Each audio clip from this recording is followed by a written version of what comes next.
Pre-meeting room. Pre-meeting room. Pre-meeting. Meeting has not started. It's about 10:10. Meeting has not started. Agenda. Introduction to the election system staff. Who's it? Mrs. Fox is here, our supervisor. Caroline Fox is here, supervisor election. Ms. Genevieve Whitaker is here. She just stepped out. Deputy from St. Troy. Ms. Barbell is absent. Excuse. Deputy St. Continuing on with D, unfinished business.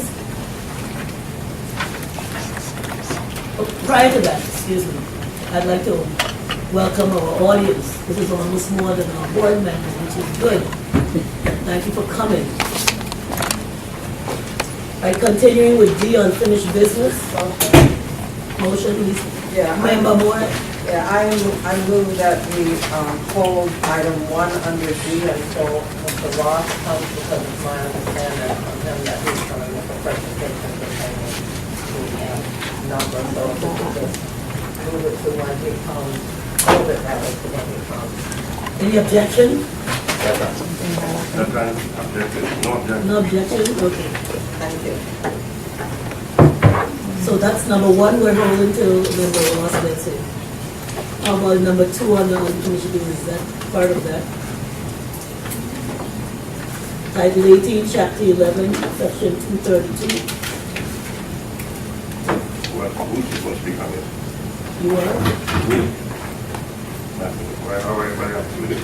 Mrs. It's Ford? just the 2 correspondence that we got from both, we got from Sir John Canigata, you guys have a copy in the file, the Republicans plan, and also the Democrats responded. That should be a copy in the file. They have a letter that they responded. So that's what we want. That's another discussion now. Let's get those. And the last thing is, it was sent to the Attorney General for legal opinion. Attorney Salisbury, when you started email back and forth from Mr. Schomburg, you directed me to send it to Attorney Salisbury, and also requested a legal opinion from the Attorney General. The Republican National Committee, that's a letter dated April 7th. Everybody has a copy of that. Yeah. And the one from the Democrats that was got from his folks today.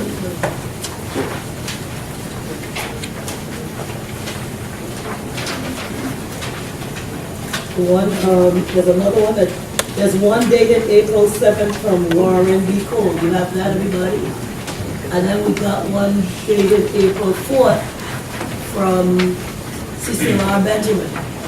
Do members have copies of those? I don't have the call. You have Cole?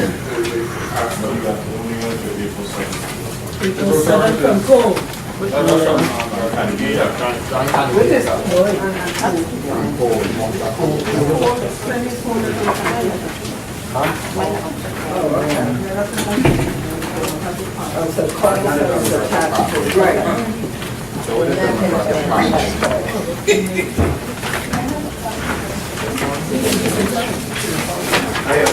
I acknowledge the presence of the village attorney, Kimberly Salisbury. We are on we're going in this until you have one that's Balado. and then we just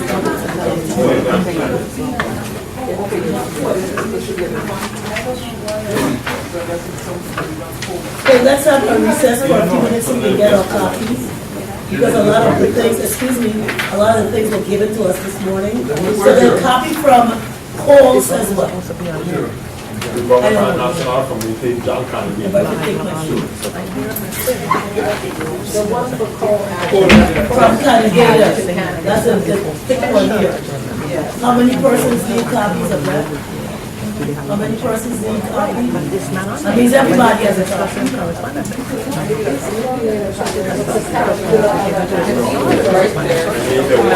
Stand in recess for 5 minutes. Yes, sir.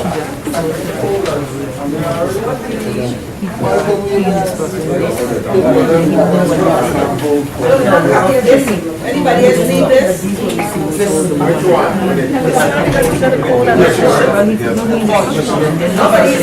Nobody's sitting here.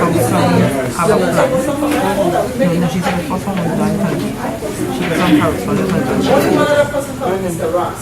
So, once he stole everything, they stole everything.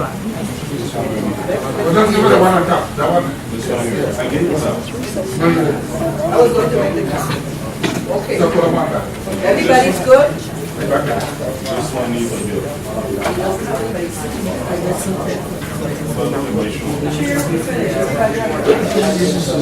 Of everything? No, wait, the still The celery sauce, right? And this, Talk about. You can't tell her about the call one when she That's what they're doing now? No, this is trying to find material, trying to find a letter from Brenda. it was attested to by April 7th, April 4th. Warren That's what Bicol. they The mentioned. letter is signed by John Kennedy. That's the letter we referred to. And then the other one comes from Cecil Benjamin. The two pieces of correspondence that I have. Then we were given this morning a letter from Harriet Mercer, but I haven't read yet because I just got it. Do you all have that?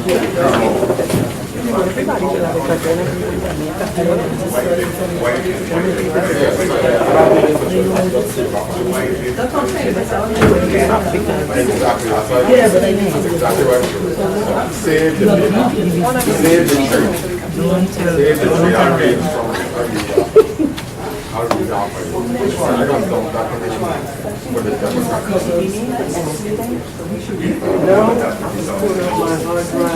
Yes.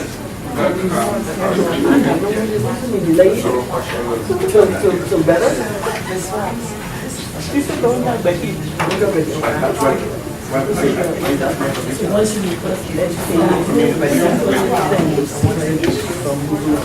The issue is whether that money comes.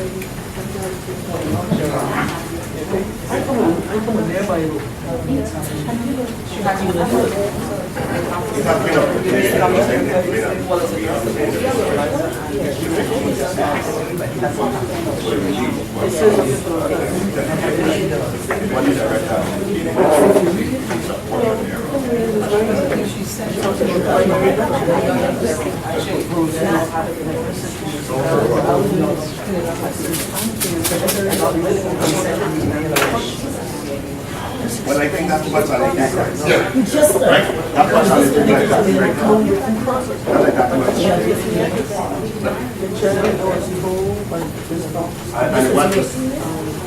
I got another copy of that.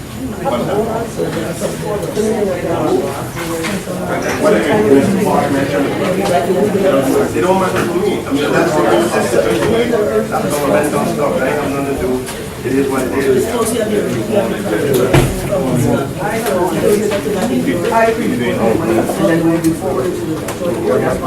Morning. You know why?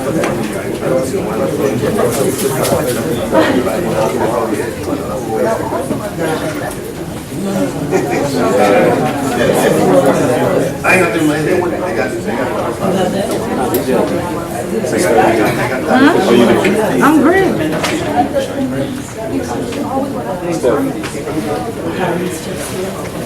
One minor, still have money coming out. They still have money. No, I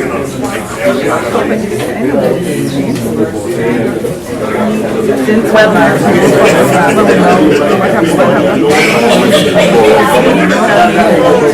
leave my money alone. I have no responsibility. I have no authority to go in that way.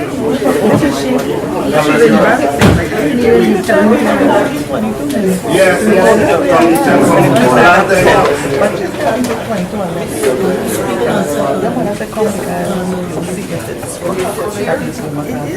April 18th. Once it comes out,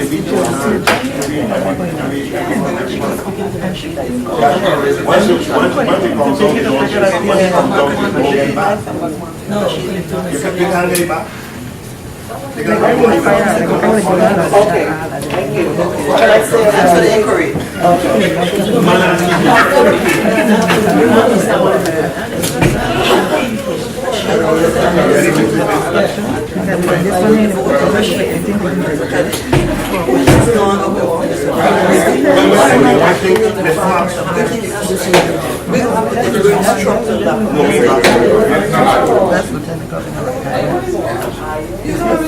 The machine should not be $5 something. 5 something. They need to know how old you are. They need to know you received Social Security. That's the kind of students we're talking about. You asked them to do that?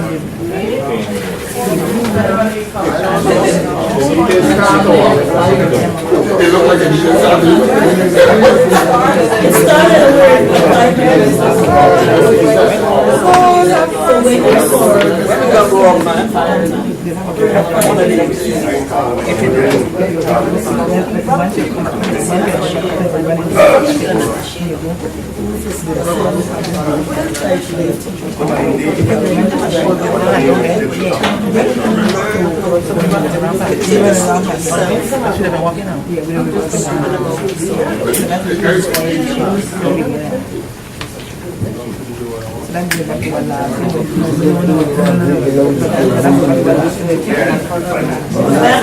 We're back on the record after a 5-minute recess.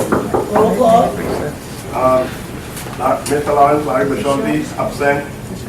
Harry Daniel, present. Claudia Georges, absent. Lydia Hendrick. Present. Wilma Mark Monsanto. Drew Washington Jr., present. Alicia Wells, Here. present. Mrs. Liliana Bellardi O'Neill. Present. Mr. Delbert Ryan, absent. Mrs. Lisa Harris Moorhead, Here. present. Mr. Roland Molina, present. Present. Mr. Glenn Webster, I'm sorry, Mr. Rupert Roth, absent. Mr. Glenn Webster, Aquí. Spanish. Yeah, for the Present. people that are Spanish. Mr. Raymond Williams. Still Present. have our quorum. Yes, we still have Now it's up to- 10 members present. Thank you very much. D, unfinished business, number 2, title 18. Member Williams. I don't know what is it. 2. Okay. 2. There was a correspondence, I guess you, Williams, and I copied all the numbers on there. Requesting that we get legal opinion from the Attorney General relative to specifically Title 18, Section 232, and clarifying the, what is very heavily rumored as the concern of whether or not the election system is going to post a primary election. I know there are varying opinions of what should happen and what shouldn't happen, but I think we need to be guided in that process by a legal document. I suspect that there's going to be more than ample conversations and dialogue throughout the community as to who's right, wrong, and different. But I think we need to be guided in that process by a legal opinion from our Attorney General. When you read the specific section in the code, it tells you 2 things basically, as far as I'm concerned. That the primary should be held on the first Saturday. So it says September. Now it's August. I know. I'm just reading from what it says here. Right. I know it was amended to the first Saturday in August.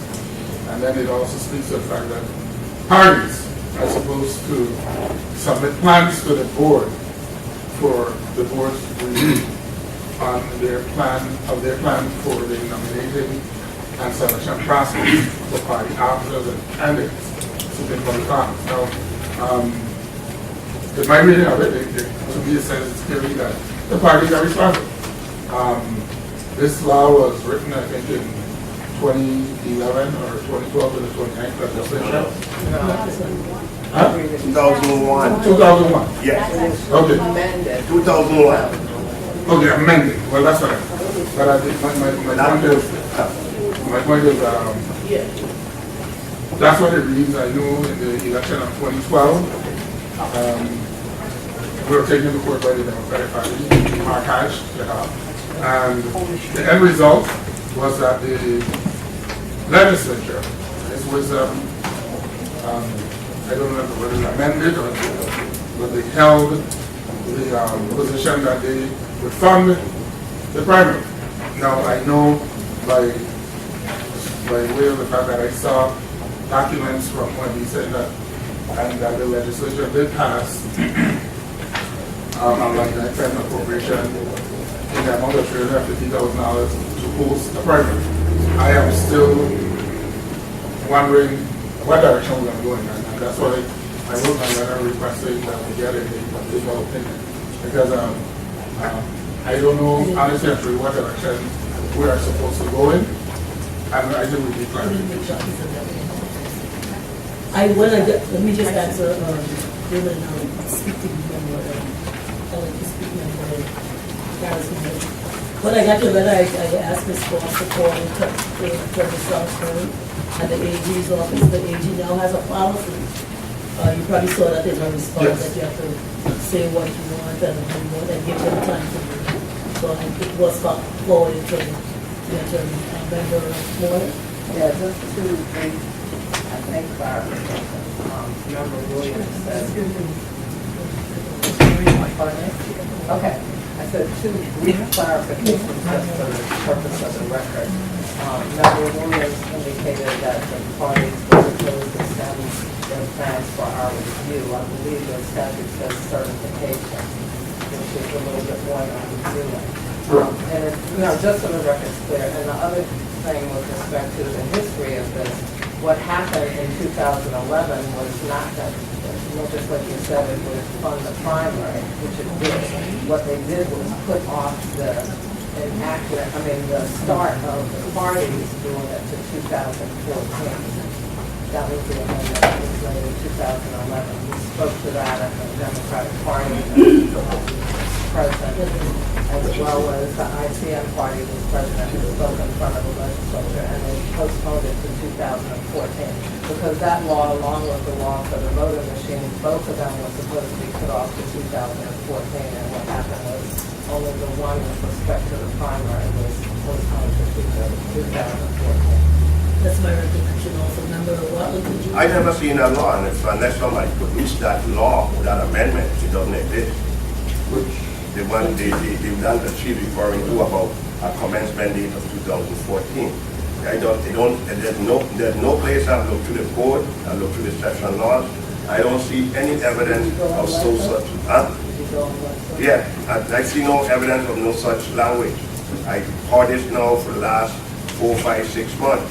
I see no such language any place in the code. So if somebody can produce it to me, then I'll be convinced that that is in fact the state of the law. Until then, the state of the law from my position is what is written in the Virgin Islands Code and in the session laws that can be found.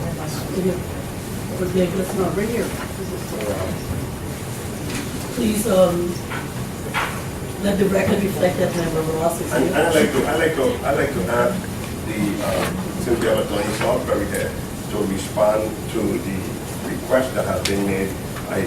Based upon what I heard, I think that request was made only a few days ago. I'm sure she doesn't have anything in writing to us, but I believe that it would be prudent for us to hear from her now in terms of what her interpretation is, since at least preliminarily, until in fact she puts something in writing. Is there a member folder for Member Ross? Yes. Question. Secretary, my letter was dated, I think it's probably March 20th. Yeah. I don't know if you're speaking about my letter or you're speaking about the The formal letter that The the chairman. supervisor made a request this past week to Attorney Salisbury to address this issue. So I think it would be prudent for her to, at this point, to at least address it. I have a concern about that, because prior to this, Attorney Salisbury's given a preliminary opinion that then was changed, so, I mean, she can speak for herself, so if she believes that what she's gonna say is gonna be a final opinion, it's fine, but I don't wanna hear interim. But some of us want to. Because we haven't heard We any. haven't got anything at all. Right, and you can say what you said, and I said what I said, and we have to agree with I think the board made that determination. Right, and I didn't say it did, I expressed Attorney my opinion Salisbury. as you expressed yours. Well, just for the record, the request for the opinion needs to go to the AG himself, and it did. This was sent to him, it was dated April 3rd. So we just received the official request asking, basically, under section 232, who is responsible for hosting the 2014 primary. I'm not going to give an opinion per se, but I would like to discuss the issues with the board. I think that this is a board and a legislative decision as opposed to something that necessarily requires a legal opinion. Let me tell you why. Last year, when Mark Hodge sued the board, I defended the board's position of the parties hosting the primary. Judge, once the legislature funded it, the issue became moot, but Judge Dunstan on the record said this language is very vague, and I highly suggest that the legislature clarify one way or the other who they want to fund the primary. And that is what we're dealing with right now. This language is extremely vague. You have section 232, and you have its legislative history, which clearly shows John Abramson testifying, and that the purpose of the language was to request the parties pay for the process for the primaries. However, there are a number, a dozen of other sections in the code that clearly, very clearly seem to be saying the board is responsible for conducting the primary. So you have to weigh those issues of what's written. In addition to that, this section was changed in 2001. That means the legislature since then, while you could go back to the history and say, well, this was their intent, for 6 primaries, they funded them. So whether or not that was their original intent, the judge could easily say, but they're not doing it, so we're not going to enforce the issue now. So there's so many issues on both sides. I really, truly believe that this is a board and a legislative issue, that no opinion, no matter which side we take, is going to be definitive. Like I said, I argued for the primary being funded by the party in 2012, but Mark Hodge had a really great argument. As a matter of fact, I went through his brief and found all the sections that he quoted where it talks about the supervisor shall prepare all things necessary for the conduct of the primary. Does that mean funding? Not necessarily. You can go back and forth on all of these issues. So you can wait for an opinion from the AG's office, but I'm not sure it's going to get you what you want. I think this is really a legislative issue. On top of all of that, practically speaking, as far as I'm aware, when you all submitted your budget plan to the legislature, you requested funds for a primary, which also leads the public and the legislature to believe that the board is funded and the government is funded. And that the monies have been earmarked, if not released. So, you can do what you want us to do, but I'm not sure it's going to move the process along to get to the answer. How do you be laughing? That you want. I know that when I appeared at the budget hearing for the St. Thomas St. John District Board of Election, we requested the money to conduct the primary, and even though the legislature did not put it in the board's budget as it should be, they passed it $350,000 in the miscellaneous section of the 2014 fiscal year budget. So So the money has been appropriated, has not yet been allotted nor released, but it has been appropriated and it's there sitting. So I don't know if I believe what I would, if not, I am going to, if Fox will not, I am going to go ahead and request the money start being released for the conduct of a primary election in the St. Thomas St. John district. I also just want to that is also in code. Title 18, Section 47, number 12 says the board is to submit the budget to the cost of the primary. That doesn't make any sense if you're not funding it. We did, everybody. It's still in code. Right. It just goes to the dichotomy of language. I'm not disagreeing with you that there are different things in the code. There are a lot of things that should be taken out, a lot of things should be cleaned and taken about. It's very similar to that. Yes, so there are multiple issues with the code. That's not, you know, the point. I'm wondering if in this instance, a appropriation trumps the law.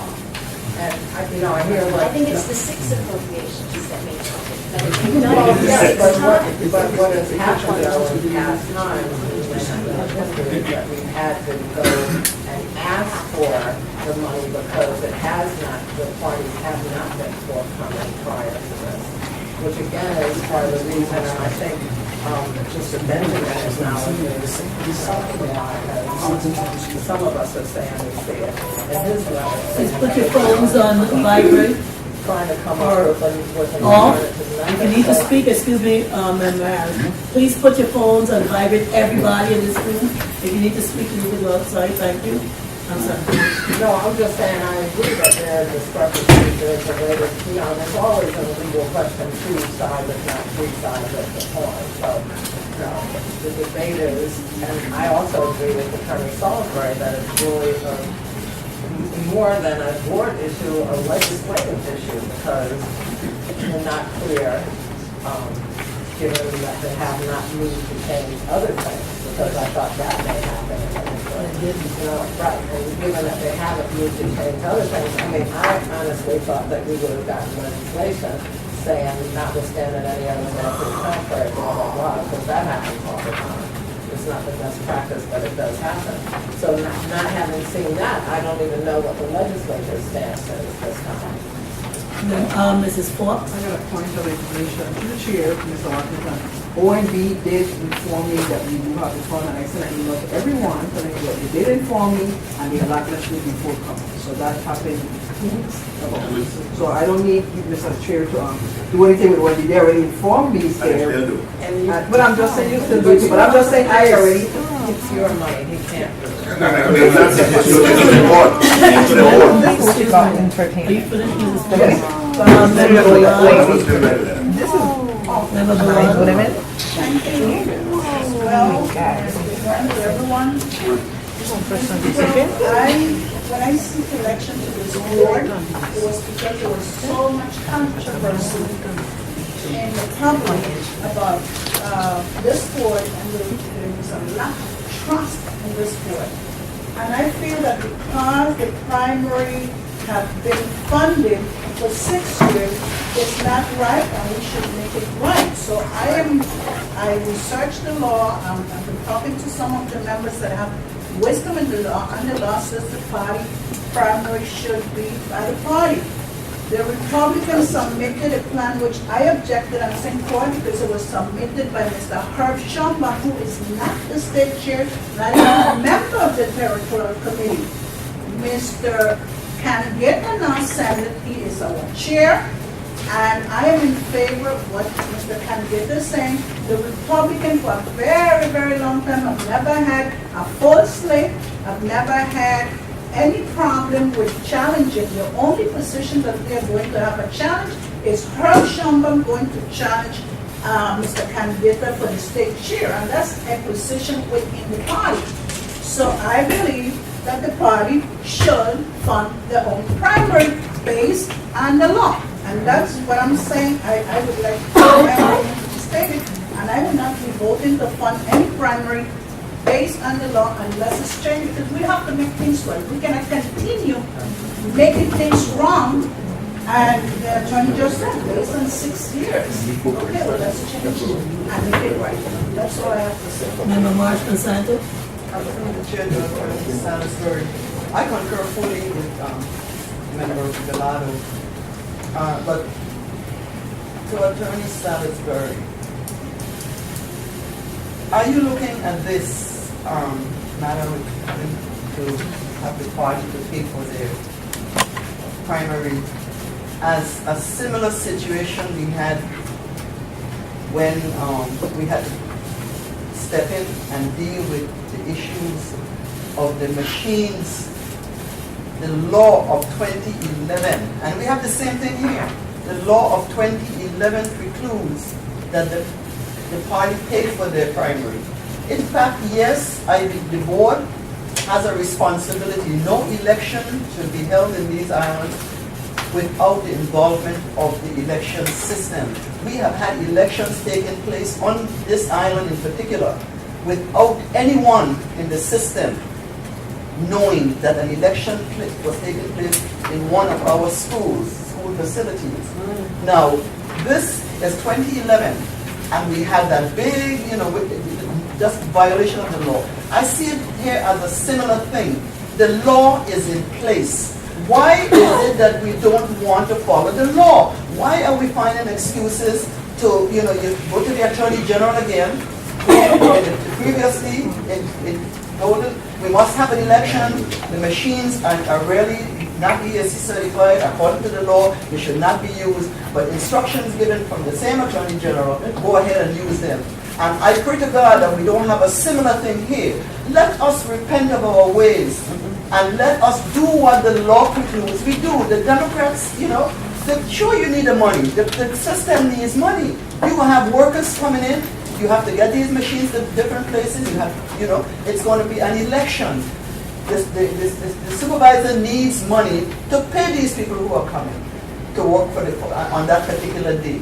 But the party should really be paying for, and they should give an answer whether or not they're going to canvass for their candidates, or they're going to hold a convention and pick the candidates. We're not hearing anything. They're not responding to those requests of the board, of the law itself, of the law, I should say.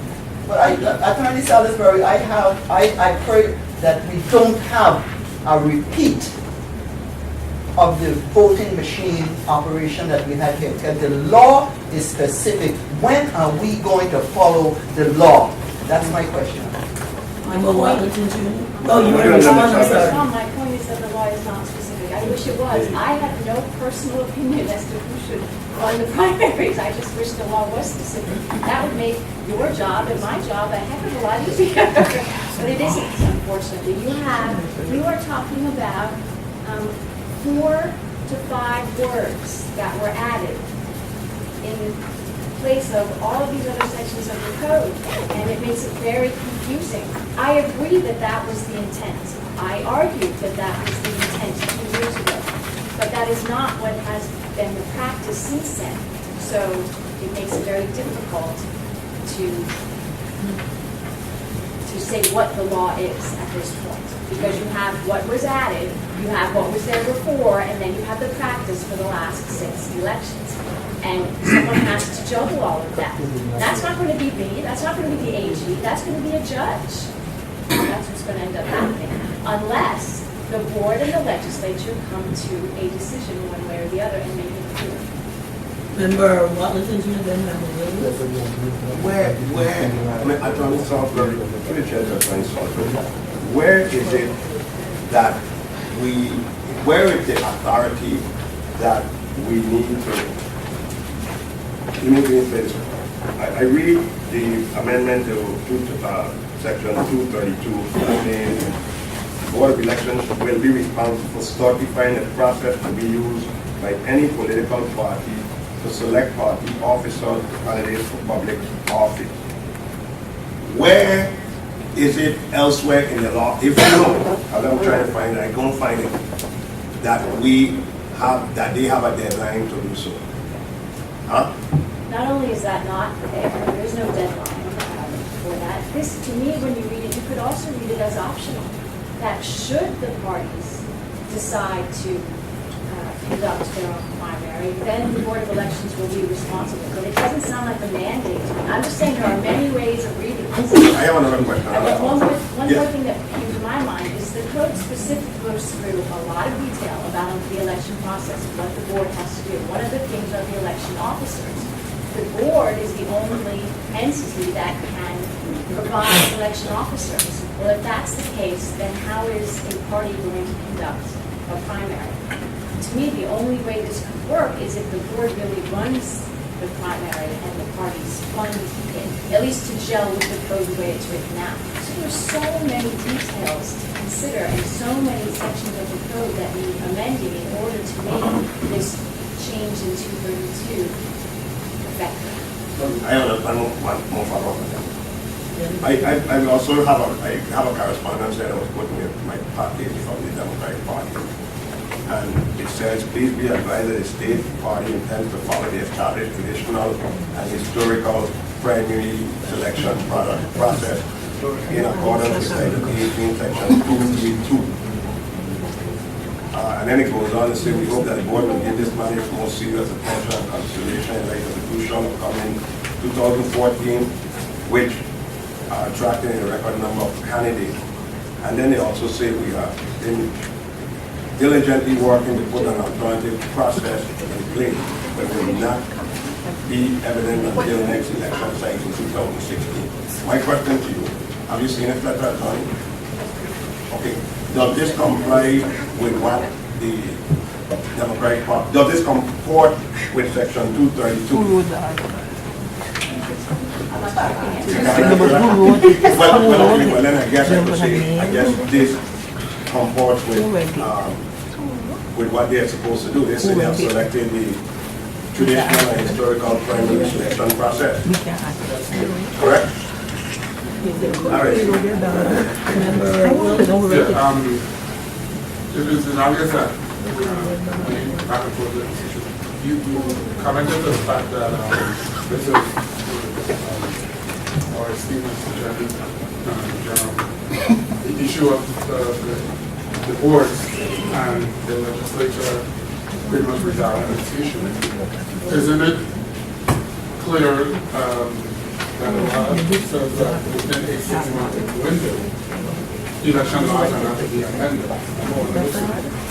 Remember, Mohan spoke to the fact that the proviso clause of notwithstanding any laws. Now, if the legislature were to leave in session and determine that notwithstanding... Excuse me, please.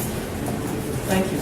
Notwithstanding what 232 says or what anybody says, can they legally do so and tell us, we funded it, and regardless of what 232 says, go ahead and post the primary election? In that scenario, you said what's going to happen is 2001, Monday is going to go ahead and conduct it with regard to funding. That's what's going to happen.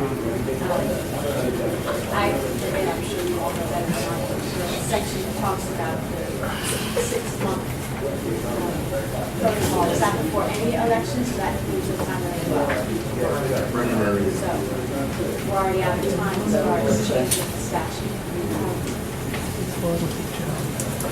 I just want to recognize. I read it. I have my own opinion, but I was having my opinion. I think that's the consensus. Yeah, that's the consensus of what direction we move forward. I foresee that there's going to be legal challenges. We all know that. But I think that the due diligence is here, sitting at the elected line to make some determinations. Member Marshall, With what authority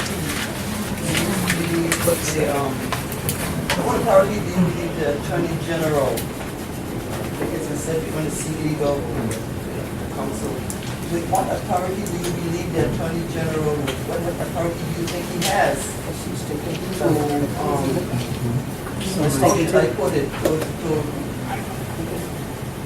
indicate that we should continue doing what we were doing or we should change with what what do you think, I don't know what the actual legal opinion will say, as. What would you recommend? That's going to be all What would you this yet. what would you recommend? All I can tell you is that that's what the Attorney General's job is, to give legal opinions as to the status of the law. But I can't tell you what the legal will say. I don't know.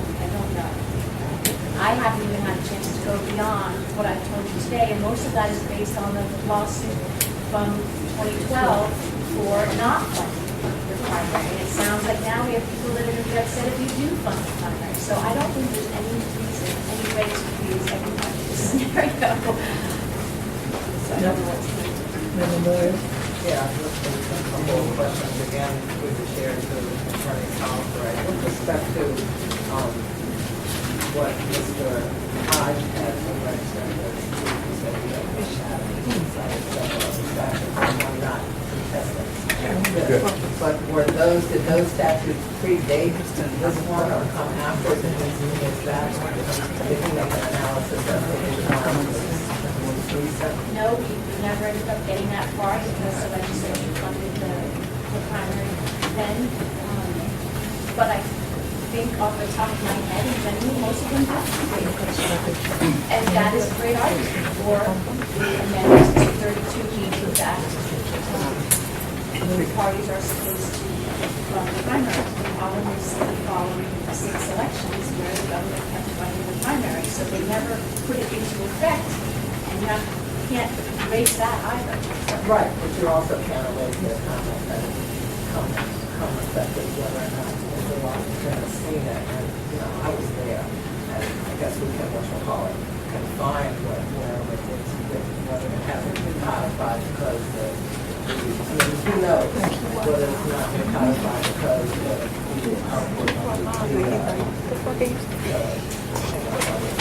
the law hasn't done it, or who we have a contract with yet or not. I mean, who knows? But I know it's been done because there was this whole debate about machines versus this and why not take both of them to 2014. So, and so I'm then again wondering, since, I know what you said about the previous years, but if they specifically said, we have to make some record of that they were going to pay off the 2014, didn't see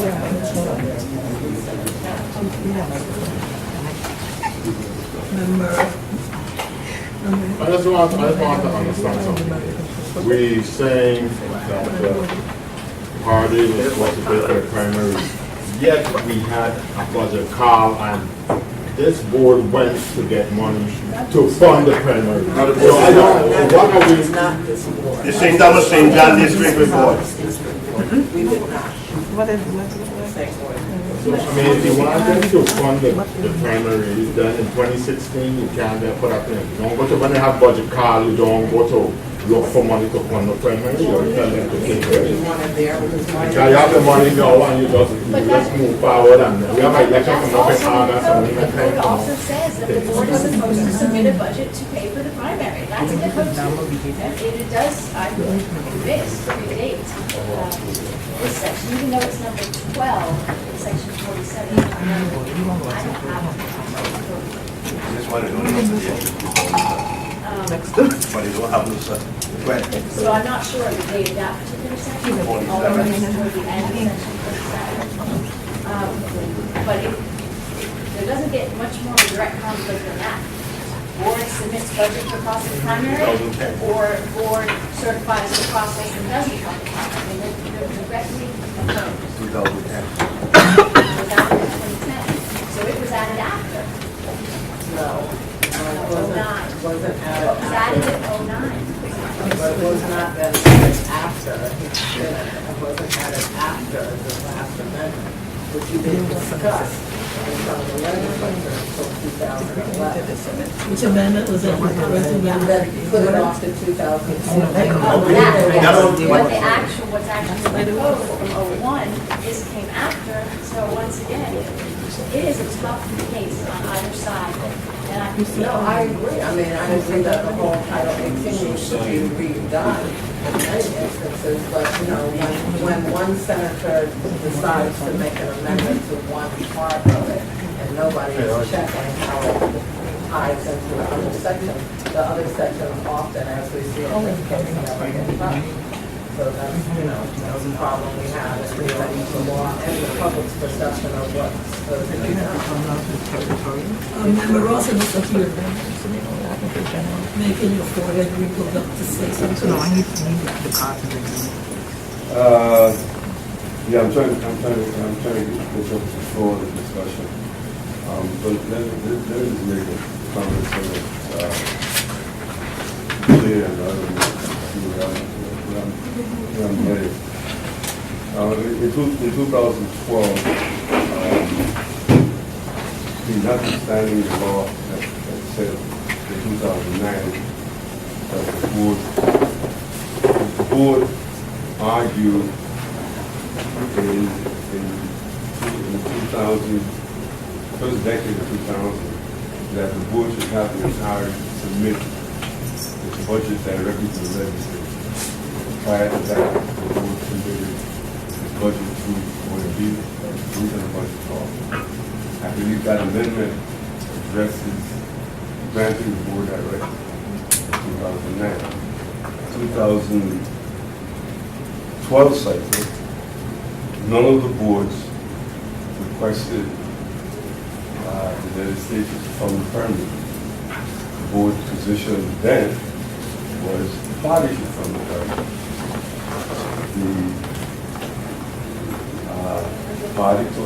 One of the parties took the board to the board. And in that scenario, the legislature changed their position. Or did not change their position. The legislature acted and funded the permit. And therefore, the judge looking at the situation said the issue is moot. It needs to be clarified. But the decision is spoken, they funded the permit. That's my interpretation without being legal about it. We have the reverse scenario of this time. We have the scenario where one of the boards, complying with 2009 amendment, made a request to the legislature to fund the project. The legislature has in fact funded the project. And the amount that they have allotted is 350,000, yes, 350,000. Correct. So the legislature has in fact funded the project, and basically with introductory language that says this money is to be expended for the purpose specified. So I'm not the lawyer, I keep saying that, but if the legislature says to me, you have some money and you can spend it for this purpose, I have a serious problem, even though I agree philosophically that the parties should fund their own permit. I also understand the legal precedent not only locally, but across the nation, from funding public interest, that public funds can be used for political party funding. So I think, from my vantage point, we're in the bank. The legislature has spoken. Their intent is for public funds to be used to fund the permit. That's where I'm from. Yes, again, I don't like, I'm trying to put you in the spot. However, subsequent to 2012, I believe, the legislature, then I believe, changed, in 2012, the legislature also changed the primary date from September to August, and then mandated, as a result thereof, correct me if I'm wrong, mandated that change was necessary because we were out of compliance with the move and the other portion of the Overseas Voting Act, which in fact applied to the primary and suggested that we need to have ballots prepared at least 70 or 60 days before the conduct of the August 2nd primary, to a period that would accord the election system the ability to mail out those primary ballots to people abroad and the military people. And we went to the legislature making that argument, and in fact the legislature acquiesced and passed that legislation. In addition thereto, in December of this year, this board conducted a advanced training session with the purpose of being all on the one page and working on one mission. And we adopted a calendar, an election calendar, subject to some minor changes here and there, that said that we are going to be having a primary on August 2nd.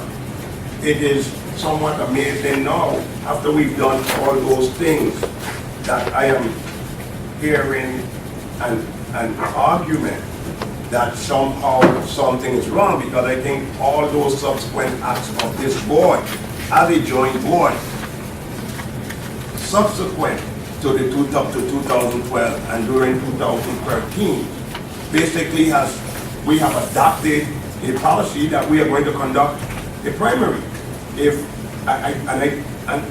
I'm wrong, I think when we adopted the calendar in terms of when people have to pick up the application, when they got to be returned, when the primary election is going to be, and all those sorts of things, we have already said, at least in the St. Thomas, St. John district, that we have in a public primary. And coupled now with Democratic Party saying, well, they want us to continue the historic established policy, I don't even see an argument unless somebody makes a motion here today to say that there shall be no government-sponsored or funded primary. Unless somebody makes that motion and that is passed, I don't see any issue. We have to do what we have already committed to do by our own actions of this board over the last year, in requesting a budget according to law, in passing an election calendar, and in requesting the law be changed specifically to make sure that ballots go out 45 days before August 2nd primary. So I am really dumbfounded now in terms of where we should be going, unless somebody moves now to say that we should resend our calendar and in fact make a motion to say that this board has taken the position that we will not be conducting a public governmental funded primary. Member Harris? There's a question again to Attorney Salisbury, on his question or comment. If just generally, if there is a general premise, does an appropriation trump a law, or does a law trump an appropriation? Again, I wish it was that simple, but which law? You pick and choose. No, I'm talking for. I know what you're saying, but I could say the same thing.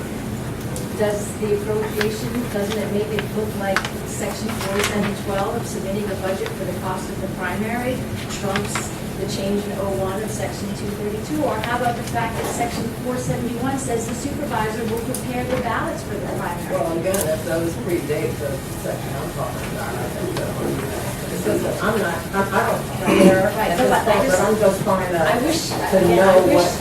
it was that simple.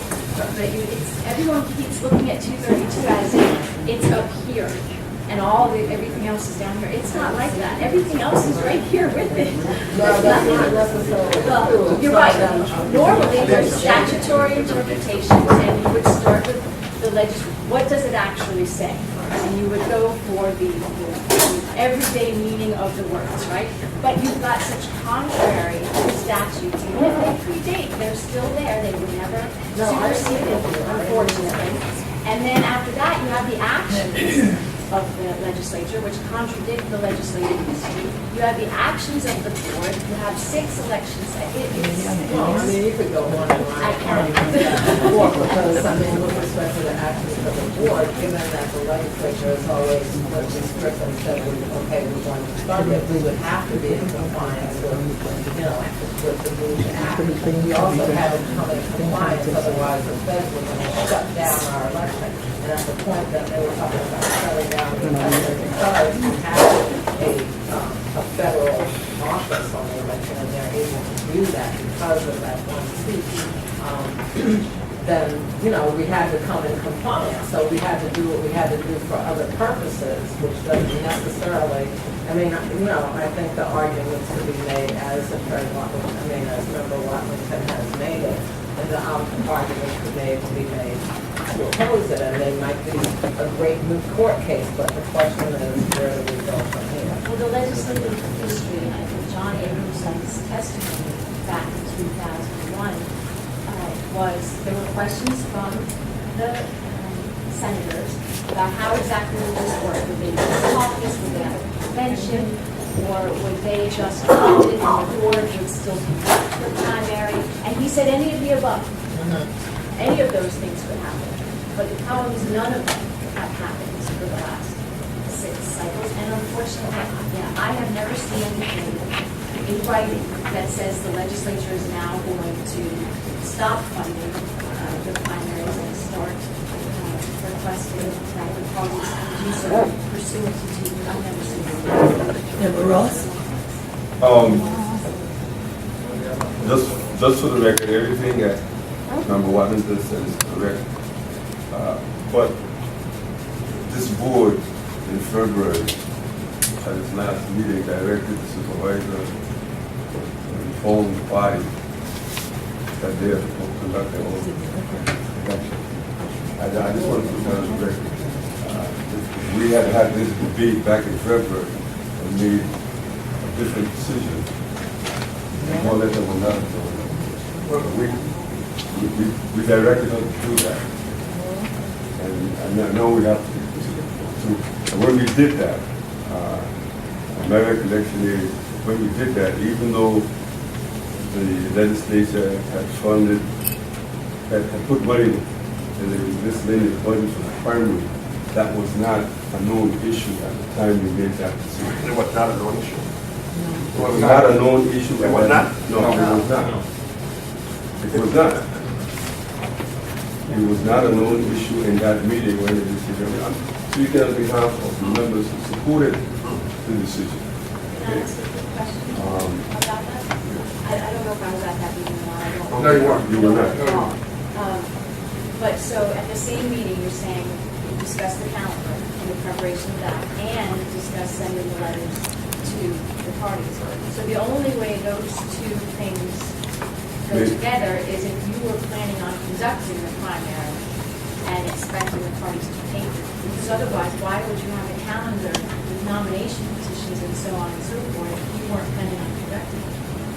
Basically, Am I missing something? No, basically because whatever the, and I don't presume to answer the board, this is just my, Yeah, no, I don't think that was here. So. but basically because whatever decision the parties made to conduct the primary would have to be consistent with the primary dates established by law. But they could conduct the primary in September. They have to conduct the primary in August, by August, first Saturday in August. And they have to conduct the primary period. Whatever we certify, it has to be consistent with the law. And we have to, and I guess the argument would be that document was a guideline to the body to proceed. Actually, that's what it was in 2012. Even though the board in 2012 took the position that the parties would conduct their primary, the board also established guidelines under which the primary would be conducted. The primary election. Again, as I said, you're in a flip situation. Back then, the board says parties conduct the primary, here's the guidelines. These are the deadlines you need to proceed in order to get it done. The plan that we're going to certify must mirror this. You went to court, the judge says, question is good, the legislature funded. And 2 years later, going down the same road, but the difference is that the legislature funded it up front. And I would like to make note that one of my arguments 2 years ago in our favor was that this is a political question. Correct. It shouldn't be before the judge, and that the board's hands are tied. If the legislature doesn't fund it, the board cannot conduct the primary. That was one of my major arguments 2 years ago, that we won't have it. We didn't have any money to conduct the primary because the board, the legislature had not funded it, and therefore the parties wouldn't do it. And that made it a very political question. And the board, the legislature Revolving says around the we would legislature. fund it. But if spoken, and she so eloquently stated, by funding it this year, that makes the argument more difficult. Even though I philosophically agree that the body should conduct their autonomy, that's for me. That's not I would not, I would fully support use of public funds because that's the intent of the legislature. And then probably to make them.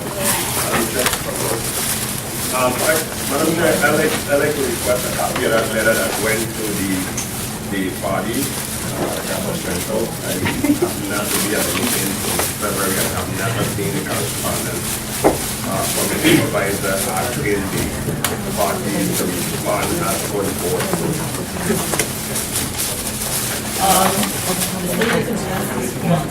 You guys want to put a copy of the letter?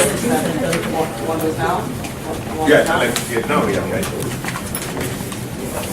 So the board's opinion as to what we should do about it. Madam Clerk, such that this conversation, this dialogue, this debate, continues, in the sense of the fact that we have a long agenda for this board, we need to some challenges.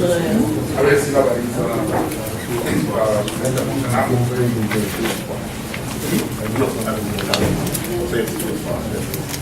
I think that we, as a board, carry out the function and based on the funding made available through like the legislature. So,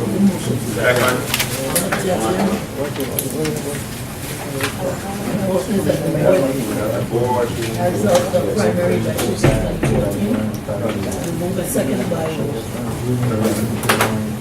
moved by member Williams, a second by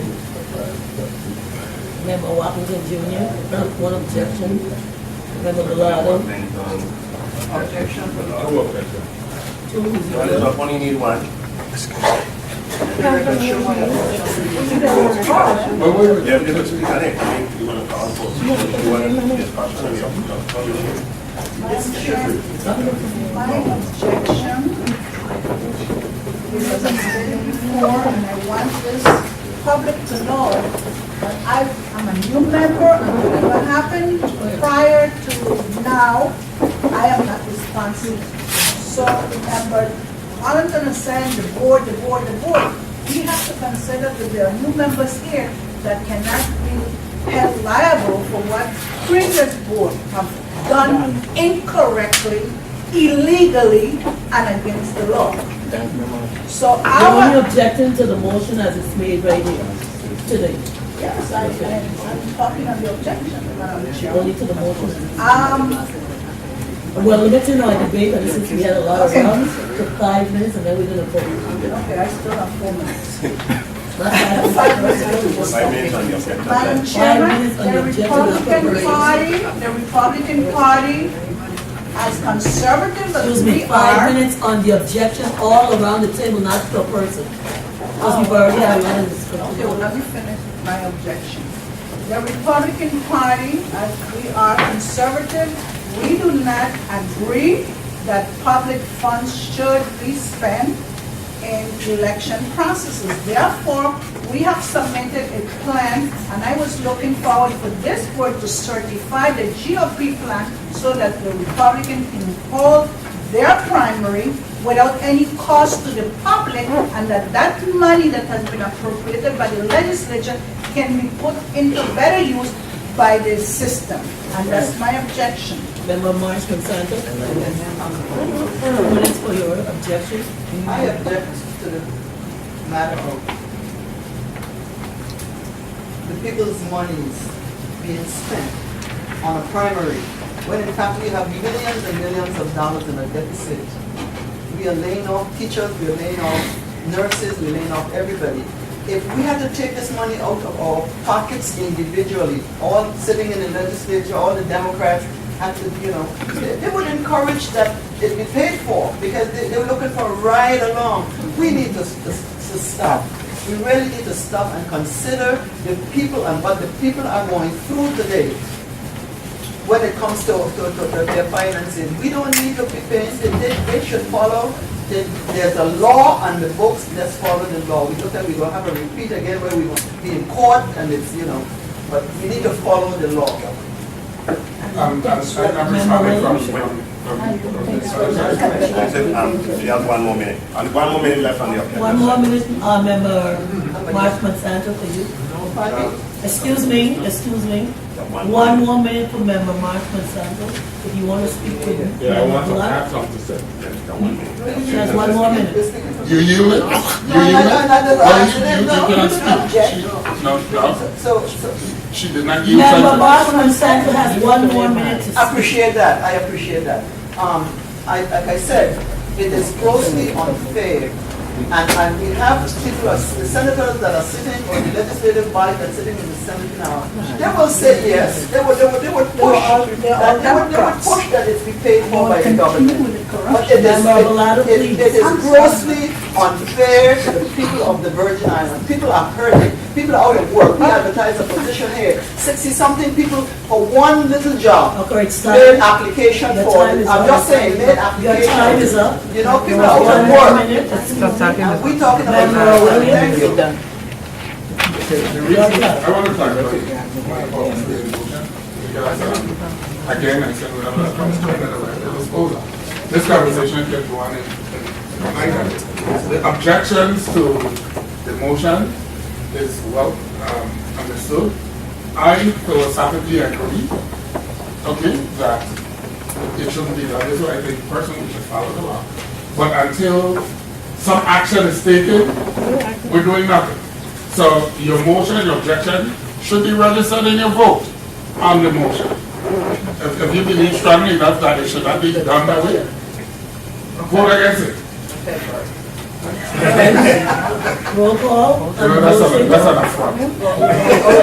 That's an affront. Laron, Mr. Lavila, Bushaldi.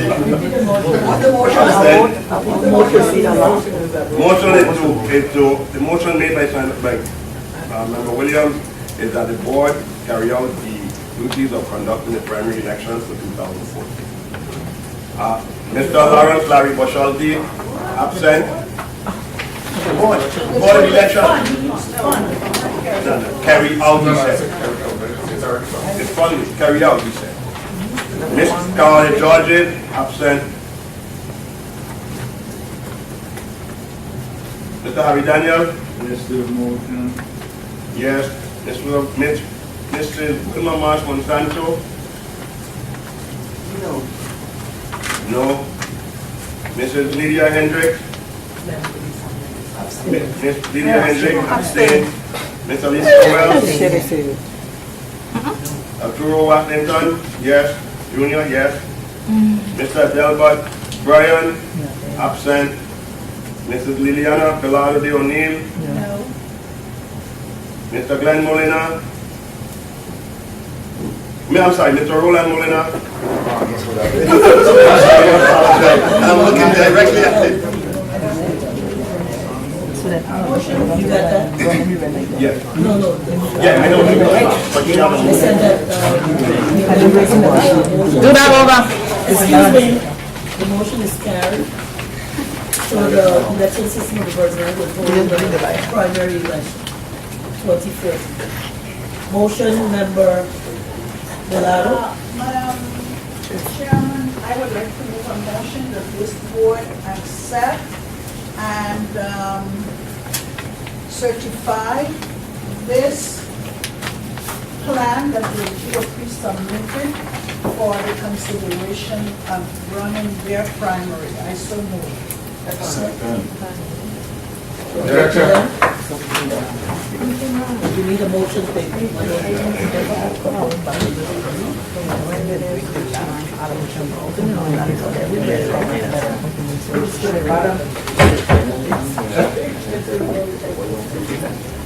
Member Ross, did you read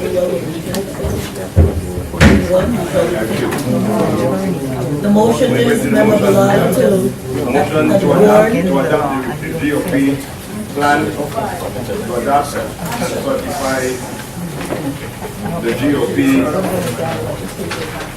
plan. a second by, who second? Member Molina, second. Is someone say objection? Member Ross and member Williams objecting. Member Williams? My objection is one of my questions the fact that we passed a motion to close the primaries, would it be in order, or is it out of order for a separate party now to do something contrary to what we as the membership of a board would be doing? Because Lisa, I don't know if you've read what has been submitted, but the proposal does not do the things that ordinarily hosting and conducting elections. So that's my question. Such as? Something off the top of your head you're referring to? I didn't even get a chance to read it. And it's okay. I think I'll approve the motion to recess. Yes, so glad. And we need to read 2-minute recess.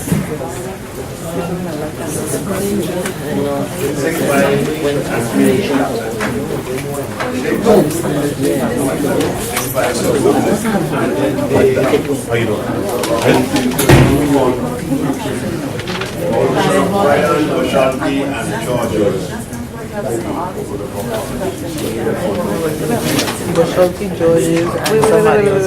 Yeah, we know that. Claudia Georges, absent. Mr. Harry Daniel. This is after the recess. Back Back to the motion of Lillian Velado. Lydia Hendrick. President Mr. Alicia Wells. President Turo Wappington Jr. President Mr. Delbert Bryan, absent. Mrs. Liliana Velado O'Neill.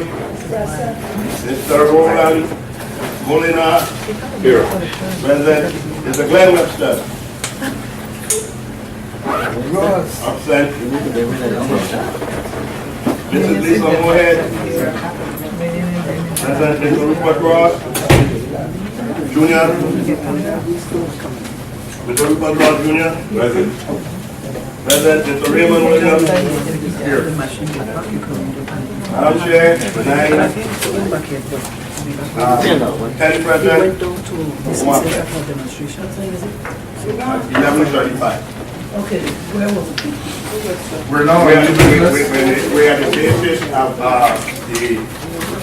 the motion made by Mrs. Velado to adopt the agenda, I'm sorry, The secretary is giving us, excuse me. to adopt and certify the zero fleet plan that have been submitted to the board. I don't know if there was a question put to Attorney Southbury at the time or Yes, it was. there was a question Attorney Salisbury. by Mr. William then. Yes. Please repeat your question, Member Williams. In a nutshell, I was asking if the motion is out of order, simply because if the board has adopted to host, Carry out this. carry out the primary elections, under its prescribed rules and policies, the Republican Party's plan. Does that gel, does it go in contravention to our policies? Because my thought is that if we're hosting a primary that is being paid for with public funds, all parties are supposed to fall under that same situation. So that was my question. I'm sorry, Attorney Salisbury.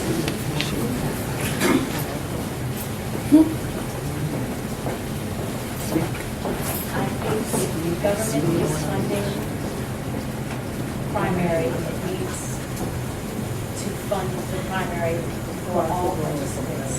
I think it would be wrong for the government or the board to decide to only fund the Democratic Party and not fund the Republican Party and so on. In addition to that, there are several at least, problems with this plan, that it violates the code in at least 2 or 3 sections in the 5 minutes I looked at it. So I think it will not be in the board's best interest to certify this particular plan. I can give you examples. But Member Velado, I'm sorry, give the example. The nomination positions call for 10 persons. The code is saying you really don't call for 50 qualified people on any nomination. Thank you. The code also calls for the supervisory elections to furnish sample ballots, but this on page 4 seems to be required that the party is going to prepare the ballots. On page 5, on the absentee ballot, it's only providing for email for absentee ballots. There's no mention of absentee ballots actually being mailed out or when that will happen. I think that would be a violation of legal time and federal law. And that's the first few minutes of Excuse me, audience. for the board to certify Please. it regarding the Madam Chair, this plan does not say that when you made the decision to fund the primary, that you are including the Republican, the ICM, or whatever party. Right now, what I'm saying is accept this plan for future, because the Democrats saying in 2016 they're going to submit the plan. So I will say submit this plan based on the GOP request, and then whatever we have to change in this plan, we'll let the chair correct it and resubmit it as regards.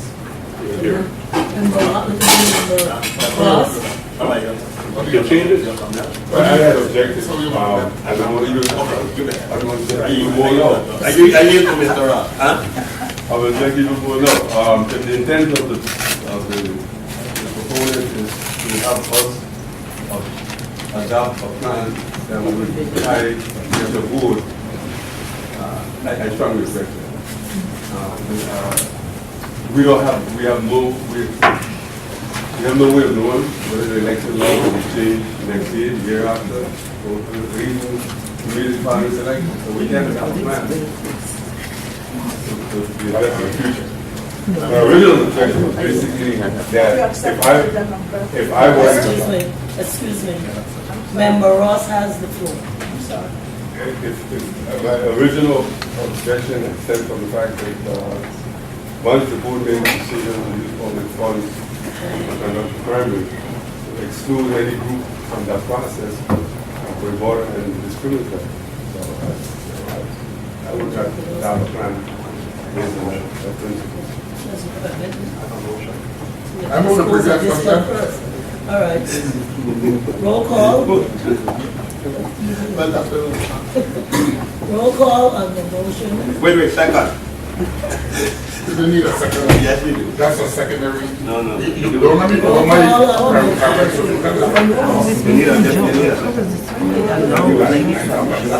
You need a second.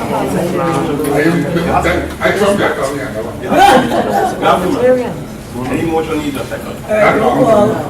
A privilege motion, what's after that? I hinted at Anyway, the motion. the motion is to move the previous question. Mr. Lawrence, Larry Bushalki, absent. Directed the question. To move the previous question, which means the cut off the date, and we And the go to motion was? to move the previous No, question. the original The motion motion. is to vote on. Hold on, please. The motion is to move the previous question. That got solved debate. Exactly. Right, but you don't need a roll calendar. No. Yes, you do. Okay, go ahead. Unless there's an objection. You vote unless there's no objection. I mean, if there's an objection, you vote. I thought Because people Objected. She people, objected. so we don't go through. Okay. Lawrence, Barry, Bushalki. Oh, Wait a sorry. minute. Remove the previous question. If no one objects, You just then go on to the then motion. the chair could vote with proceed. If someone objects, then the board has to decide whether to close the debate or leave the debate open. So if there was no objection, we would She's vote. Belada said she was. Then we have to vote whether we're going to open or close the debate. Originally. Mr. Lawrence, Larry Bushalki, absent. Ms. Claudette A. Georges, absent. Mr. Harry Daniel. Ms. Wilma Marsh Monsanto. Yes. Ms. Lydia Hendricks. No. Mr. Lisa But Wells. say, but you're not talking about the But you should know. No, but you I said it before. This motion is to move the previous question, which means it cuts off debate. Exactly. So if you vote yes, you're cutting off the debate. Yes, you're Yes. cutting off the Okay, okay. No, don't cut Yeah. off the debate. Yeah. Yes. Yes means you're cutting off Okay, but then when the the time comes, you change the votes if you want to change it. Mr. Lisa Wells? Yes. Mr. Turo Watlington? Yes. Mr. Delbert Bryan? Absent. Ms. Liliana Ballard O'Neill? Mr. Roland Molina? No. Mr. Glenn Webster? No. Ms. Lisa Harris Moorhead? Mr. Rupert Ross Jr.? Yeah. Mr. Raymond Williams? Absolutely, yes. Yes. vote for yes. Madam, I have 5 and 3. no. Index of darkness change the vote to yes. And Mr. Daniel Waste of time. You already just said your vote is right, and then you turn it on halfway. Madam, 8 yeas, She didn't have like 3 nays, 2 absent. 3 absent. So now we're the debate is done. We're going back to the main one. Please repeat the main one.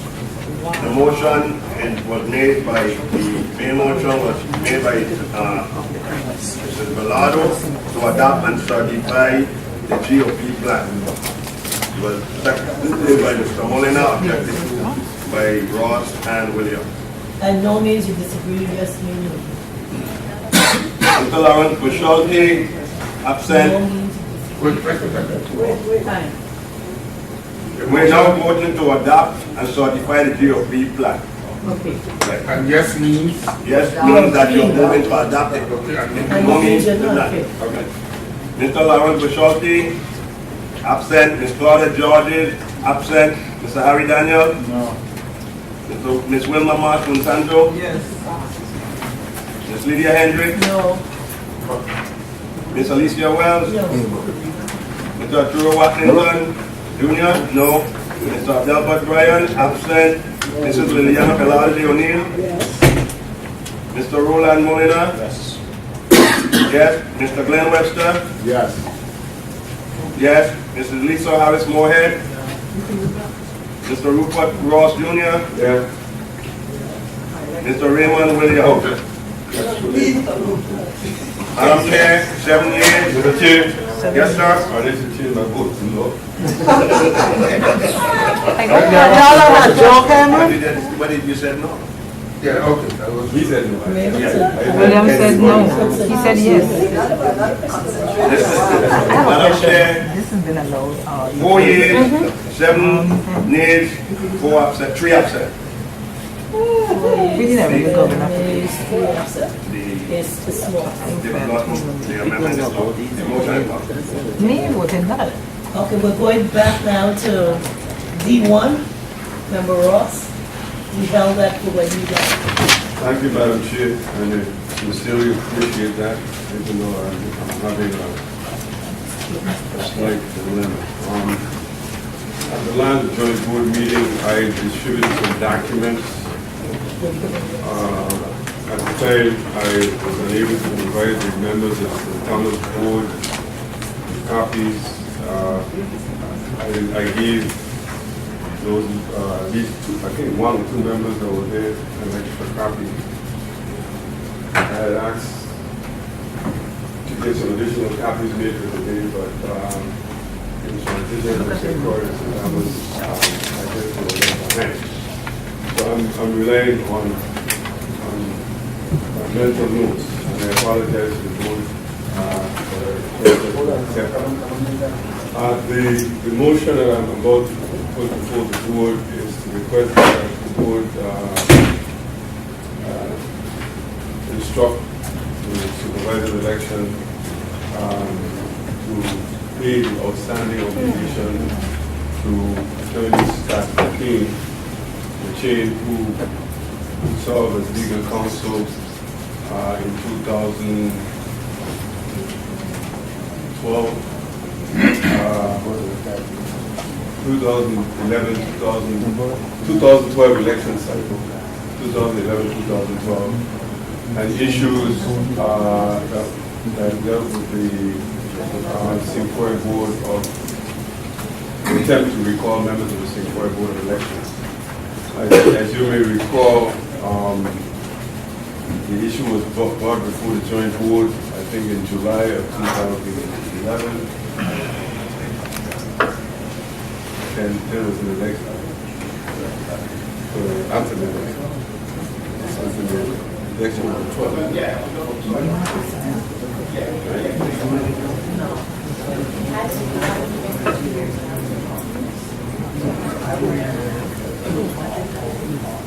You ran the 12th?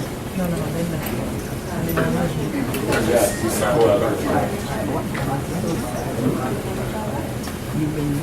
But Anita, that's still on the way. That's what I'm saying. It started in 2011, 12 election cycle. I don't know the exact date.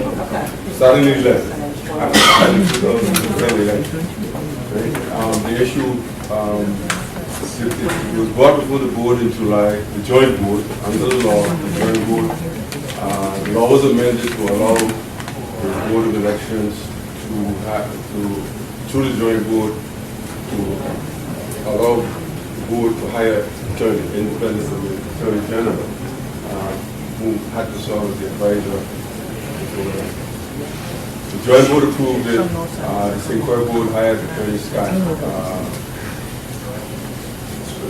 Recommended that Attorney Scott be hired and was hired with my signature sharing the joint board. He proceeded to perform his duties, and since that period of time, he has not yet been paid. There are basically some issues as to whether the former supervisor never took any initiative to pay him.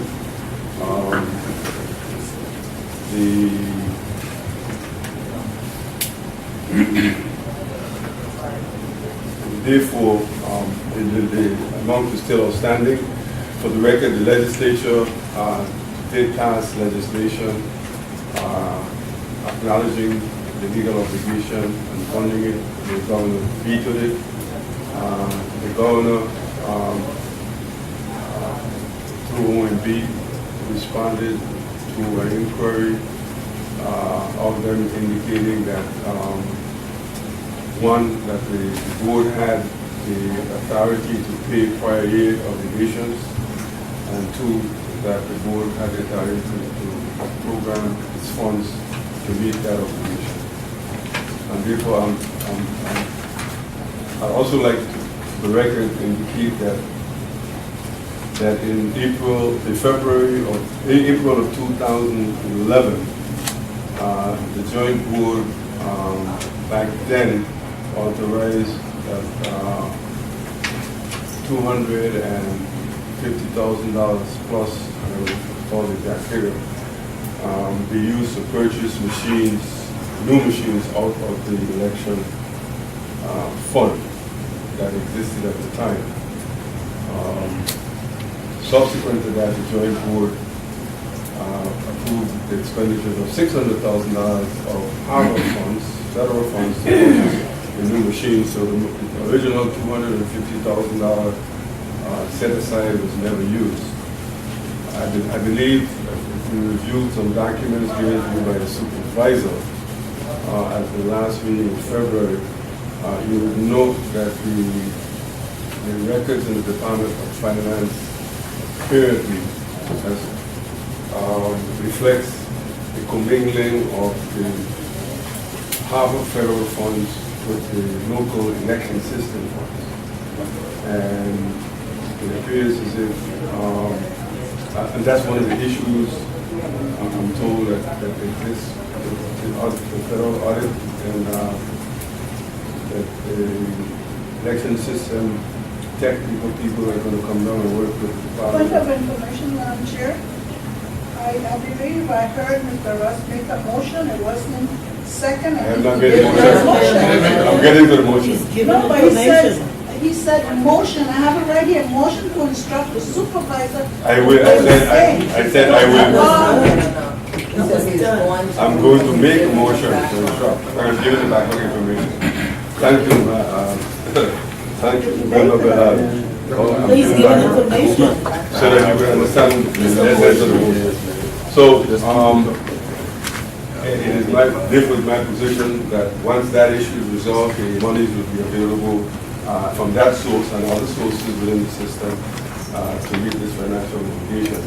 And therefore, I therefore move, after having said that this board instruct the supervisor to identify those funds and take steps to pay the outstanding legal obligations that are Scott and King. We have that, we have a motion payment, member. Excuse me, member Hendricks, you have the motion payment, you're right there for member. There was an objection? Was there a second? Second. All right, second The objection? motion is that the board instructs the supervisor of election to identify funds available and within the amount 54,000.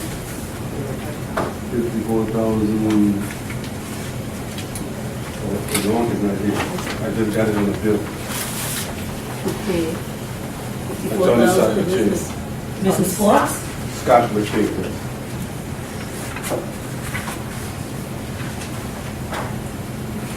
Amount 54 is is the correct amount. $54,514.88.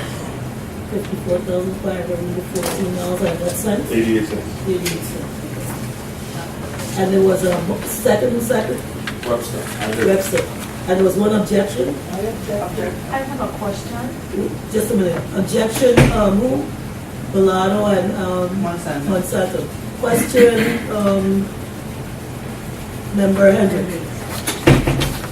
Mr. Ross, when you hired the attorney, from the onset, it was understood that the board was going to pay the attorney fees, or this came after? When you hired the attorney, it was understood That it will be paid, yes, by whom? by the election system. Okay.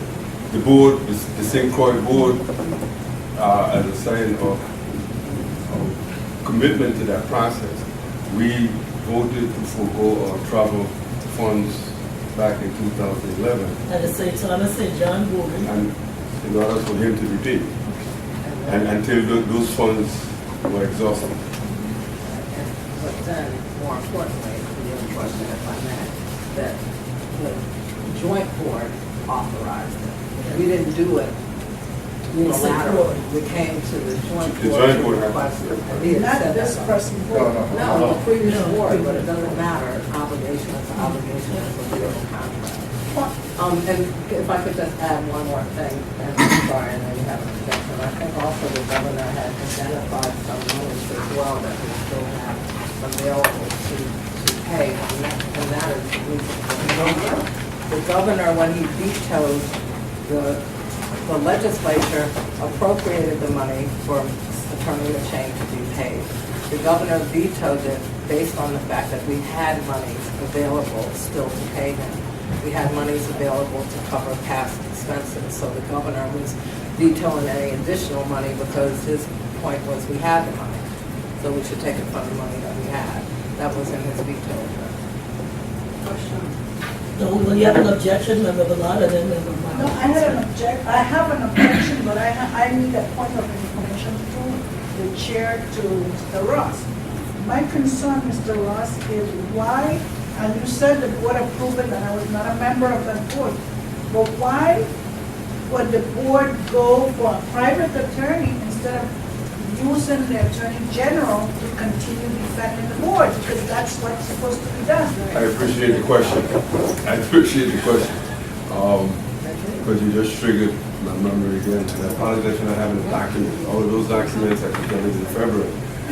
What occurred is that when we went to the courts, the federal courts on the first case, the Attorney General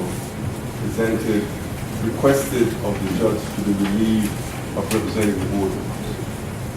He was only, if not, to put it bluntly, he fired us as his clients. Because the AG's office there was a disagreement as to how the recall process should work. So the AG's office represented the supervisor's opinion, and they hired outside counsel to represent theirs. It was just a procedural question. What they had done. What did you say, member? I said, let's have a clear record, because that interpretation's not going to understand. Yes, what happened was, when we went to court and they asked to be relieved of representing us, it was because they were going to represent John. They mean in the AG. They, the AG's office, and they had convinced John to change his position, which was the same as the board. So unbeknownst to the board, the AG changed their position and refused to do what their clients asked them to do, which is uphold our position. And, they convinced John, who had always said, who had publicly said, taking the same position that we did about the threshold. And when they flipped on that, and John flipped on that, that was when we were forced to hire our own attorney, because we didn't have one. Member. Right there in court, and we didn't even know, in fact, I'm sorry, to clarify even further, we didn't even know that we were supposed to be in court because the attorney general who was not the assistant AG who was representing us, who was not the attorney solicitor, but he didn't even advise us that we were supposed to be in court that day, so we had to call him, show cause to do that. Attorney Salver, you want to comment on member Morgan's? I don't know about what, I did not litigate the case, but I do remember there being a request for opinion about the procedure. And I believe, the way I remember it, correct me if I'm wrong, was that we issued a written opinion, which should have been distributed to everyone, and that it was that opinion that Supervisor Davidson agreed with, but I do believe you're right, that it was not the opinion we had prior to that. Right, and he was told that he didn't accept that opinion. And as I recall, the judge didn't agree with any of us, and came out with a whole different calculation. But anyway. That answers your question? All right, member Marsh Masando. Through the chair to Mr. Member Ross. I have the packet here in front of you. Thank you. The entire thing here. Good. And what was the reason for, what's your understanding as the reason why the previous board did not go along with endorsing payment to the attorney change? What did you understand? The previous board did. For clarity, for answer your question, which board are you referring to as the previous board? You said that the previous board, you did say that they approved the previous board. The previous district board or joint? The joint board approved it. Wasn't there a request made for breakdown as to what services were rendered by the gentleman? You didn't have that at the time? Was there a request made? Delay the process perhaps? No. Because there was no breakdown as to what services were performed for that money. I have the statement here from the gentleman, which is dated in 2013. Long after the... Right, and if you, just for clarification, if you look on his bill, there is no date of any services rendered. No, because wait a second. It was made up. Let's face it. It was made up to accommodate the payment. Now, the reason I thought... I'm missing that. What was made? This was made up because it was What asked is this for... here? Here, The invoice? the invoice. The invoice is the same invoice that was given to us the entire time. It's just when he prints out a new invoice, whether it's the dates of the work was in 2000, it's going to have the same amounts on it. It's never been changed. It's the same bill we got at the end of the And we all got When did Mr. Ross, when did you receive the scope of work that this gentleman had done for the monies that were being asked for? When? I remember that as a matter of an issue as to why he hadn't been paid. And then another question. Let me see before you answer. Then you can answer once, so we don't have to. Another thing too is that why did Senator Sean Malone get involved in this? Wait. Why? Because you are now coming to the board. You are now coming to the board. You came to the board at the last joint meeting, and apparently you were not able to carry out your wishes to get this man paid. But you are now coming to the board. You're now coming to the board when in fact, and I wondered myself, and I want to know, why did Senator Malone appropriate funds to pay this gentleman, and now you're coming back to the board now to ask us to further approve? You want to call him and ask him? Appropriated it. What? Who are you talking to? Excuse me. You don't have to call him, but let's face the facts. Let's face the facts. We do a lot of things that are not really proper or copacetic or honest. We do a lot of things. Because my question was, why would Senator Malone get involved in appropriating the money? And now you're coming back here today to the supervisor of elections or to us to ask us to now sanction something. It is rather confusing because the scope of work, the demand, I remember Member Bryan over and over and over begging and pleading for a scope of work so that he could see what the man had done, and nothing came. This scope of work is dated, like I said, 2013, after the fact. Thank you, so allow Member Ross. Yeah, go ahead, Member Ross. Go ahead, have the floor. You asked two questions. I think the last I one. don't know, what was that? No, you asked two questions, and I will be brief because I don't wish to get into anything. Need it? You asked two questions. No. Senator Malone responded to a request to fund the payment of the obligation. The legislature agreed with him, they passed the money, they voted on the fees on it, that's gone. Governor's response was, there were two reasons. One, is a prior year obligation, and they will need for money. The governor said, you have the authority to pay it already, and you have the money to pay it already. That's why the governor put it. So as far as I'm concerned, that's a dead issue. The only request here, the only issue that we have is that the former supervisor in all the brouhaha that occurred never paid the bill. So all I'm asking is that as a board, we instruct the supervisor to pay the bill. Now, you make issue about the content. That bill reflects the work done by attorney on our behalf.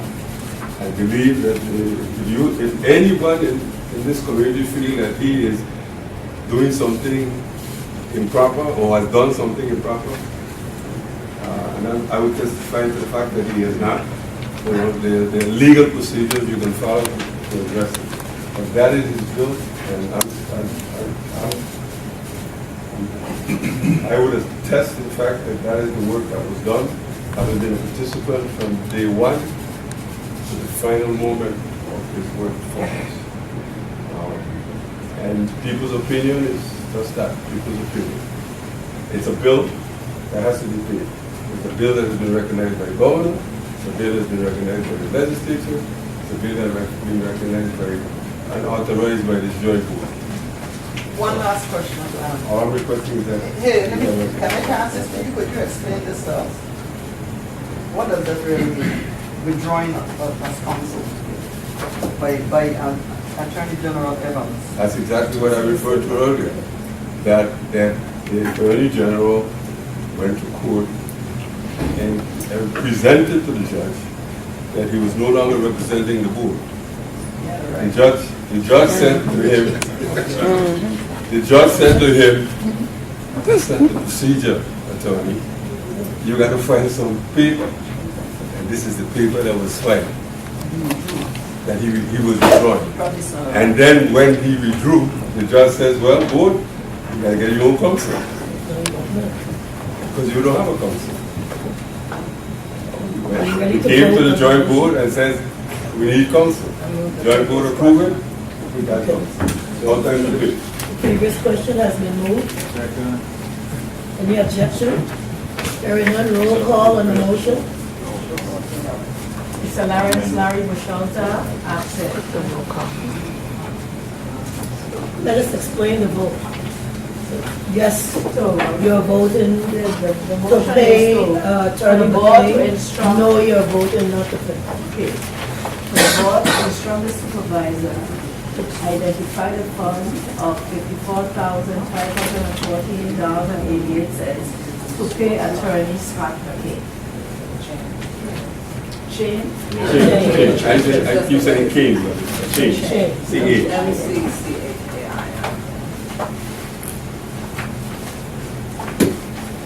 While the judge is absent, Harry Daniel, Yes. Wilma Marsh Monsanto, No. Lydia Hendricks, yes. Alicia Wells, Yes. Tui Waddington, absent. Delbert Bryan, absent. Liliana Bernardo, No. Roland Molina, No. Glenn Webster, Absolutely, for tiny thing. Is that a yes? Yes, absolutely. Lisa Moorhead, Yeah. Rupert Ross, Yep. Raymond Williams. Yes. Okay, we have 647 yes, 3 no, and 4 absent. Motion is passed, so Mrs. Fox, you'll follow through and do whatever is necessary to pay attorney Mitchell. Motion, Mr. Member Webster. I'm sorry, you all did. Member Mullen. Motion that the joint board instruct the supervisor to negotiate. That's all. We can go. Yes. His bill is there. Negotiate alone. He's already done his work. Is there a second to the motion? Then, a second? Objection? Objection? Right-hand member Hendricks, the motion is to negotiate for no amount. And it was seconded by member Bellato and objected to by member Williams. Mr. Roland, you have Yes. none of I still have the vote. You made the motion. Yes, I made the motion. It was seconded by, excuse me, Mrs. Ford. For It was lower seconded by amount, right? member Bellato Okay, second. and objected to by Williams and Ross. Member Williams? The objection, or you don't want to? You usually. I'll yield, yeah, I'll yield Okay. the Member Ross? You guys. It's, for the record, it's a signed contract. You know, I don't know how you get on the signed contract. And for the record, the figure is less than the signed contract. The signed contract is permitted to charge, because the contract allows him to charge us interest on outstanding balance. And has no intentions of doing that if he gets paid unless he's forced to go to court.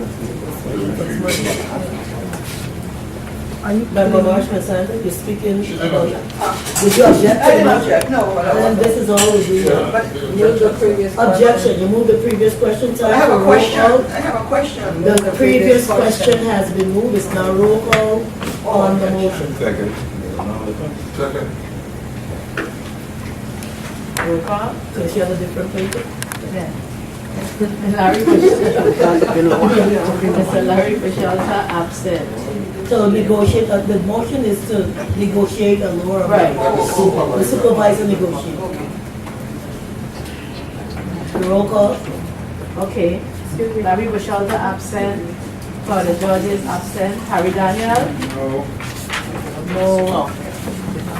Wilma Mark Monsanto? No. Lydia Hendricks? No. Alicia Wells? No. Tui Waddington, absent. Delbert Bryan, absent. Liliana Bernardo? Yes. Roland Molina?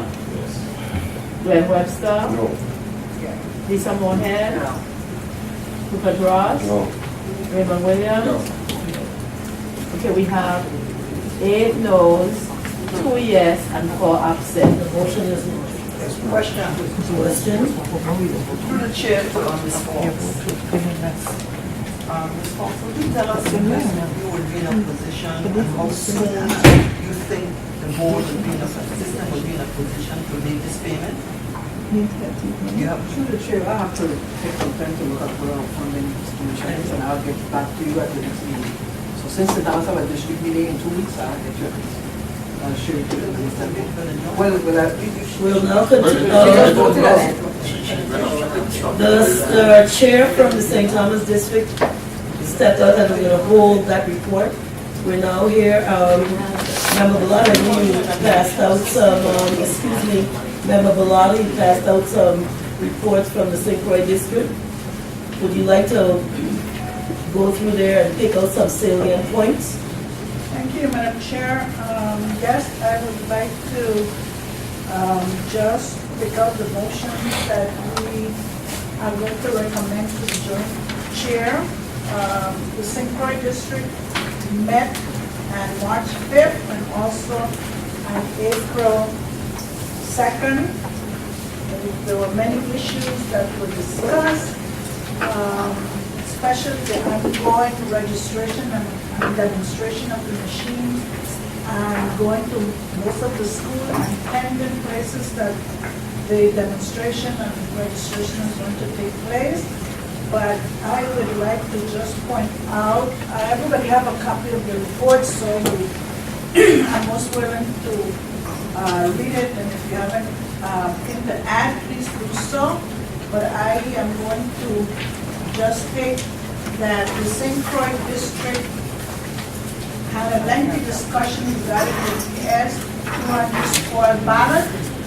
Motion was made to recommend that an electorate given the opportunity to have 3 spoiled ballots, and after that, the individual will be provided with a provisional ballot as a final option. That motion would pass, and then the motion was amended to mandate that these spoiled ballots be secure in a box with proper lock. The motion passed unanimously, and the St. Croix District Board would like to recommend to the Joint Board to adopt this motion in order to have the uniformity in our territory. And the next recommendation is that discussion was held on the early voting. Members reform. Excuse me, just a minute. We can only have one conversation at a time. If you need to speak, you need to go out the door and speak in the hall.